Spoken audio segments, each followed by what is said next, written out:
I guess when I want to reflect on what it means to or what it feels like to serve two masters, I would probably have to go way back, into the times of adolescence, even on into preteen and the young adult, and pretty much my life until the last probably 5 years. Because I was always taught to be very attentive as a child and had manners. And my nickname was Diggum, so I was very, very into everything. There wasn't nothing that I didn't touch. I was messing up all the time, which led me to the path of life where I was doing things, getting silly and trying to find out what's right, what's wrong, what's right, what's wrong.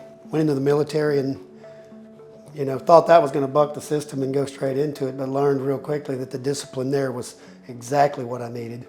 Leaving the military, go into law enforcement, and it was one of those things that I loved the structure of it and found the service to community to just be phenomenal. But it was messy, a lot of messiness.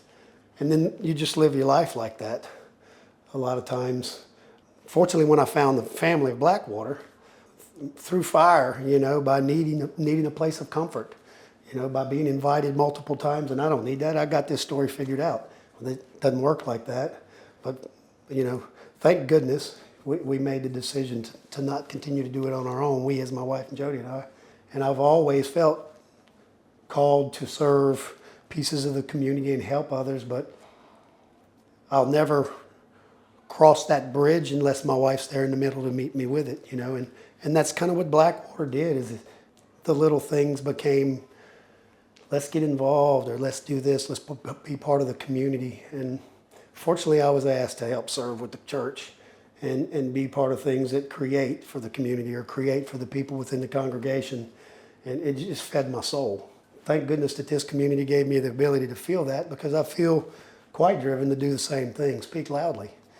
I've had the opportunity to serve in some areas away from the church, and then this year I applied to be an at-large delegate for the conference and had the opportunity to serve at the conference and listen to the sausage making of the conference and listen to the not so sausage making of the conference. I participated in the conference choir, first time I've ever sang a choir in my life, so it probably sounded like a cat in a bucket, but it was very fun. But I found a lot in there that drove me. Not something that was bad, but something that may have, solidified some of the thoughts I've had in the past about where I might want to go to help connect this body of the church or this body of the community to people. It sparked more of what I knew I already felt. So I had no idea what a deacon was what a deacon's role is in the United Methodist Church. And there were two ladies that were fully ordained into being a deacon. So after looking at what the deacon does, man, my heart was like really, really kind of quivering. I'm not gonna lie. I mean, I had little hair standing up and quivering, but I had not discussed this with my wife. So it's definitely not nothing that I'm gonna even remotely talk to anybody else yet. Because like I said, if we don't meet in the bridge to walk across together, then we just not go. I went home one night after a couple days of watching, and I was soaking it in, man, and I loved it. I was singing in the choir, feeling the moment, and I knew what I felt, but I didn't know if I was prepared.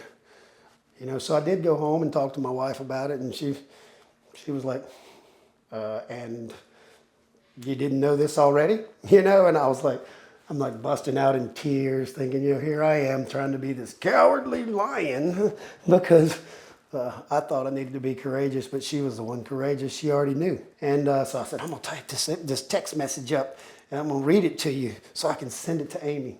I'm excited now, What do you want me to read it to you? She said, well, of course. I'm waiting on you again.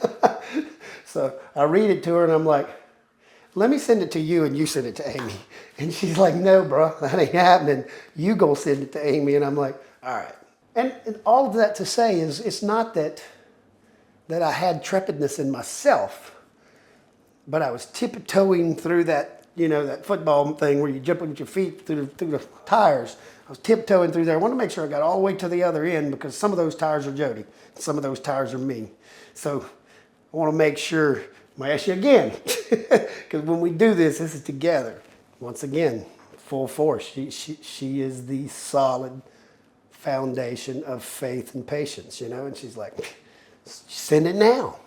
So I did, and what I did send was a very detailed intention of I'd like to further my path within this church and within this community as an ordained deacon for the United Methodist Church for a multitude of reasons, not only so that I'm not itinerant. That is a big portion of it because I don't feel that that's what feeds me, but what feeds me is the connectionalism between the multiple outreaches of the arms of the church and how they connect to our local community.